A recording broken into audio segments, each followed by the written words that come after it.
Hello, my name is Tim Redmond, and this will be our first installment for the Blue Line Lectures. Blue Line Lectures is a representative of my classes I teach in criminal justice and also forensic investigations at Kaiser University in Lakeland, Florida. Just a little bit about my background. I'm a retired police lieutenant with the city of Lakeland in Florida. I've worked everything from patrol to criminal investigations, including homicide, white-collar crime, property crimes. I eventually retired as a lieutenant. My last position was as a watch commander, working the 6 p.m. to 6 a.m. shift. Prior to that, I had 10 years of experience with the agency now known as the Miami-Dade Police Department in Miami. Of course, like everybody else, you start off in patrol. Eventually I became a property crime investigator. Eventually went into vice and narcotics in the mid-1970s to the late 70s during the era of, or the beginning of the era of the cocaine cowboys. So I have had a lot of interesting issues down there with drug investigations and search warrants and all sort of fun stuff. I eventually was promoted to sergeant, and when I left the Miami-Dade Police Department to relocate to Central Florida, I was a sergeant in a vice and narcotics unit. I've also been the assistant director of a juvenile assessment center here locally in Central Florida, and I've also, before I got into being a full-time program director, done criminal defense investigations for the Public Defender's Office, some other private attorneys involving primarily capital murder cases, sexual battery cases, and child sex abuse cases, which was quite a learning experience. And for the past over 30 years, I've also been a polygraph examiner, and I still do that, doing polygraph testing for applicants for various police departments, as well as doing criminal defense testing for criminal defense attorneys, including the Public Defender's Office. And again, most of the public defender work is on people charged with murder or sex abuse cases. Our program here in forensic investigations is what we call an integrated program. It's a 4-year program. We don't have one topic and then leave that topic and never come back to it. We're constantly building upon the skills that we build and using them in the subsequent courses you take. So just because you might take learning how to process crime scenes for fingerprints and other items of evidence in maybe your first course, well, you're going to still continue to do that at your last course. As we said, it's an integrated program, and you're going to continually be building upon the skills as you develop them. Also, crime scene photography, a significant issue, a complicated issue to learn. Not only just the taking the various types of crime scene photographs that are required, but also getting into the post-production. Post-production means making the copies needed, doing enhancements, not manipulations, but enhancements of photographs, using Adobe Photoshop. We've got 3 iMac computers that are set up with Adobe Photoshop 5 that our students work on. So it's a very encompassing program. You're also going to learn how to classify fingerprints using both the the Henry method and the NCIC method. That's a very intense course, along with learning how to classify fingerprints. You're going to learn how to roll fingerprints properly onto a fingerprint card. Although, in this day and age, most agencies do use an AFIS system that's an infrared reader, and it makes it quite a lot simpler. But sometimes those technology fails, it goes down and is out for a while, so then you have to revert back to the old style of rolling fingerprints with ink and fingerprint cards. Another area that you're going to learn, along with your fingerprint processing on a crime scene and your photography, is you're going to learn how to sketch diagrams. Documentation of crime scenes is a significant area in crime investigation.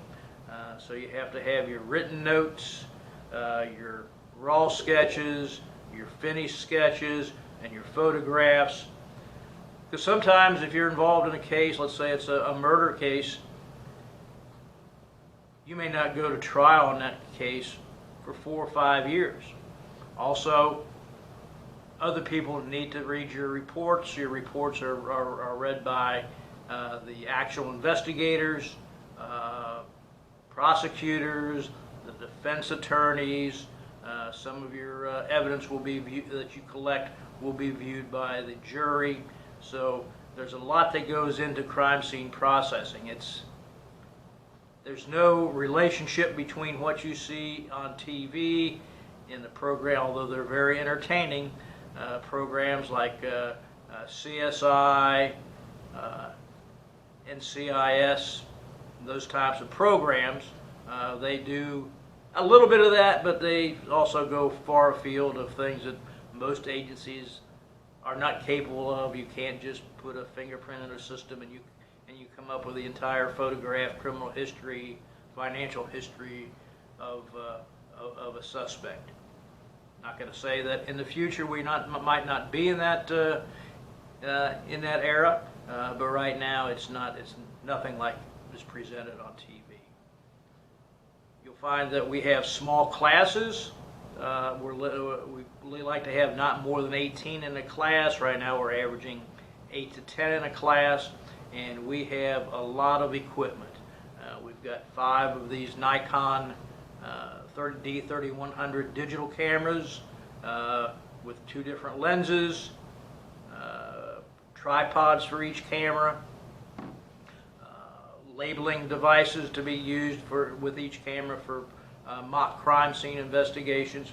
We have a fingerprint dusting station, a super glue station.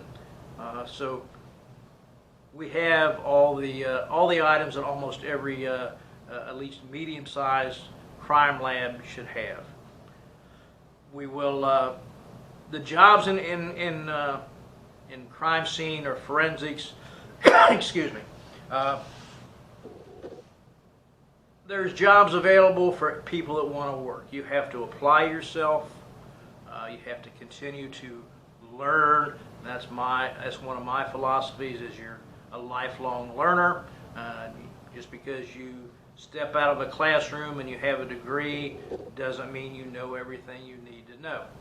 So our emphasis in here is to teach you to be lifelong, develop your skills, be a lifelong learner, so you can continuously improve upon those skills.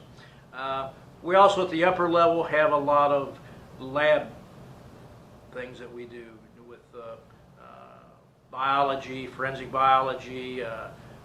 chemistry, anthropology, things that are more inside jobs, not the outside jobs of being a crime scene investigator. Now, most crime scene investigators throughout the United States are not gun-carrying law enforcement officers. They're civilians employed by the various agencies. One reason they do that is it's very costly to fund a sworn law enforcement position, because once a person starts carrying a firearm, they become a high liability employee. Their insurance benefits, payment for their insurance benefits, and all their equipment is quite extensive. So most agencies, police officers don't get involved in crime scene unless it's at a command position. But most of these positions in crime scene and forensics are people who are civilians. It does not mean that if you complete this program with a Bachelor of Science in Forensic Investigations that you cannot become a law enforcement officer. In fact, it's my personal opinion, the opinion of some other detective commanders I've spoken with, that the training you get here as a forensics investigator would lend itself for your development as a criminal investigator, a sworn officer.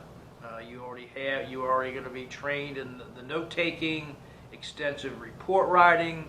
You're going to know how to investigate for evidence, far more than somebody just coming out of a police academy, and quite frankly, someone with a degree in criminal justice. Criminal justice is another degree program that we have here, and that program revolves more around the psychological and social reasons for crimes, also the familiarization that people have familiarize people with the criminal justice system as a whole, the juvenile justice system.